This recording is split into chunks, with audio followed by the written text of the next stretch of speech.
it's Rashida Geddes and you're watching Conversations with Rashida.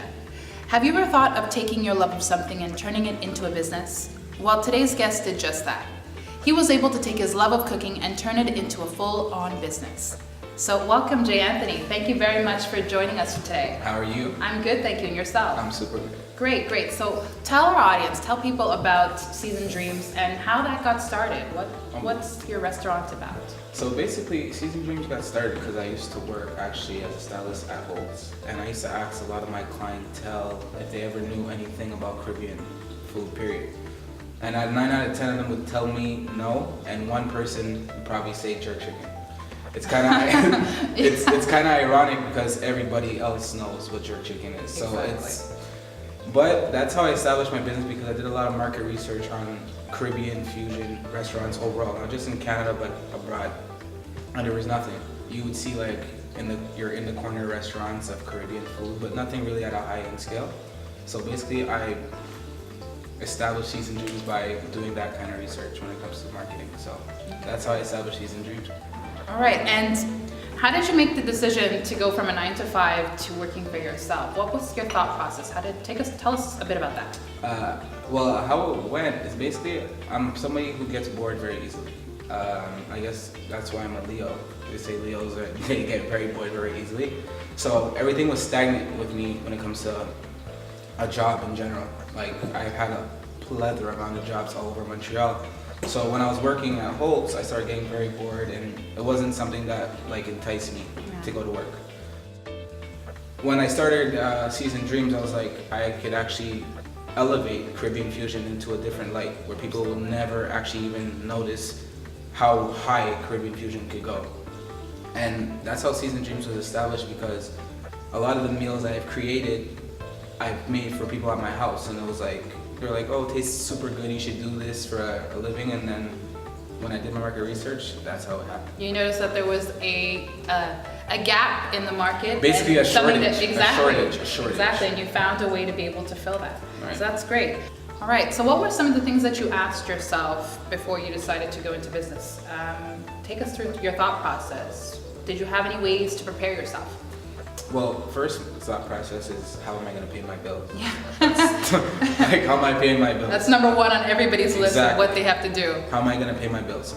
Second thought process is if this is going to succeed. Yeah. You know, you can never know if it's going to succeed. You just got to hope and take that risk. Yeah. Anyone who's an entrepreneur, especially when it comes to in the business force, has to take a risk to attain a certain goal in life. And I took that risk. The business aspect overall is something that you're actually putting your life into. You're putting your heart, your grind, it's your sweat, it's basically you. So when I was starting my business overall, I was like, would people actually like what I'm doing? If they would really embrace the passion that I'm putting into anything, not even cuisine, styling, anything, but in my sense, cuisine. And they really loved it. And that was something that was really very, very, very, very scary. I didn't know if they would actually like what I was doing. And that was the only thing I would think that was detrimental towards me thinking this company wouldn't actually reach to where it reached in a year and a half. God, thank you, Lord. Yeah. But yeah. And how did you prepare yourself? How did you establish yourself to be able to get a clientele that was actually interested in what you had to offer? Well, to me, every Caribbean person knows what jerk chicken tastes like. Yeah, exactly. They know what oxtail tastes like, they know what snapper tastes like, escovitch, but other people don't know, like the Jewish community, a lot of the Asian community, a lot of people that don't know what Caribbean fusion was. I served them at Holt's that had more, let me just say, more money, right? So basically what I did is, when you start a business, you always have to basically dish out money to make money. Yeah. And when I started that business, I made a lot of plates, and I delivered it free without them even knowing it. That's a good one. Yeah. It was a great marketing tool, because after that, that's how Seasoned Dreams launched.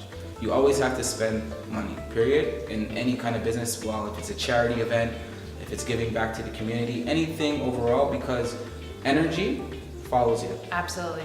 And I think oftentimes we forget that we think that we want people to buy our products, and we want them to buy, and we want them to take what we have to offer, but we have to also be willing to give. Exactly. And we have to know when to give and when it's going to be advantageous for us and when it's not, because sometimes you have to be able to just give to be able to receive that energy back. Exactly. Absolutely. So that's basically what I did, and it's been amazing. since then. So did you experience any setbacks in the beginning, and what helped you continue on despite them? of course I had setbacks. I had people that was actually in my company. But the thing that pushed me more than anything is I had to learn how to forget the chef part and become an actual businessman. Yeah. I had to learn how to market my company. I had to learn how to actually take care of the budgeting, take care of the books, take care of anything that comes to taxes, payroll. It's a lot more diverse when you're just cooking and making concepts and doing different things to entice different people. But when you're taking care of actual books of the company, that's when the business aspect actually comes in. Yes. You know, I would say that's the hardest part, when you have to actually forget the chef part, which I would love to just stay the chef and forget the books, because that's the most annoying part. But the books part is the only way for your company to grow, because apart from the passion and the love that I have of being a chef, I need to make the money. Exactly. So that's basically it. Exactly. What are some important things you had to learn in your business on the fly that you wish you might have learned when you first started Seasoned Dreams? Consistency is number one in any kind of business, period. You always want your team to work consistent. You always want to work as a team, as an army, as a core.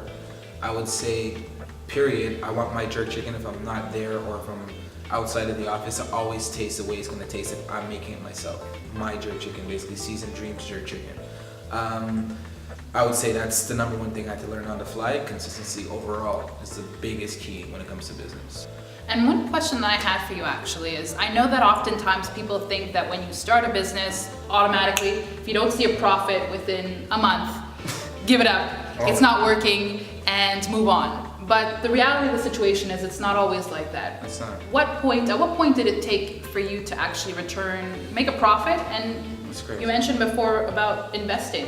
So what are some of the things that you did to actually invest in yourself and invest in your business? I would say, like, when I first started Seasoned Dreams, like, everyone would think I took a lot of losses. I took a lot of losses when it comes to giving back, and I took a lot of losses when it comes to different events. And I took a lot of losses because I knew I was going to take that loss, because I had to market my company in a certain way. Yes. So that's number one.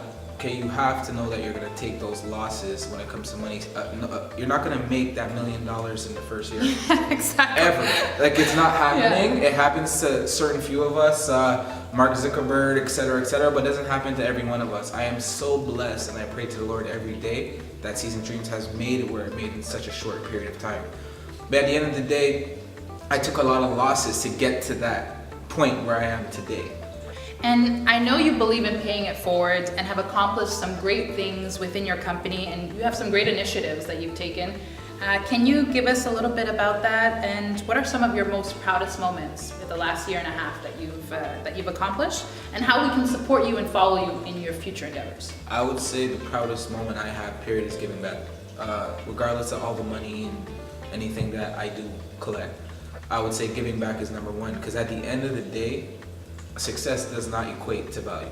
Okay, success equates to what you could do and the kind of people you can inspire. Like, if I can go and I can make sure a child from Congo, Africa, Saudi, or anyone is eating, then I've surpassed success, like, over and over and over again. That's how I want to be known. I want to be known as a person that is not just someone who's changed Caribbean fusion, period. I want to be known as somebody that's given back and that's helped our community overall, period. Black culture, men wanting to become not even just like a sports figure or a rapper or anything, becoming any kind of businessman, entrepreneur. I want to be someone you could look at and be like, okay, JaeAnthony did it, I could also do it. Yeah, absolutely. So you have to just grind, and that's number one. And also believe in God, because God will never steer you wrong, period. Exactly. Where can people follow you and find out about what you're doing or inquire about your services? Well, you could find me also on my Facebook page at Seasoned Dreams. All my information is located on that actual page, so any kind of inquiries when it comes to like emails or phone number or anything, you could actually find me on my actual Facebook page or on my IG page also. So that's how you can contact me if anything. Great. Well, thank you very much for tuning in with us today. All right. And as always, please visit RashidaGeddes.com after the episode to leave your questions and comments. Don't forget to subscribe to my YouTube channel to get your fix of conversations with Rashida. Empower, mentor, lead, and never stop learning. Never stop, never stop.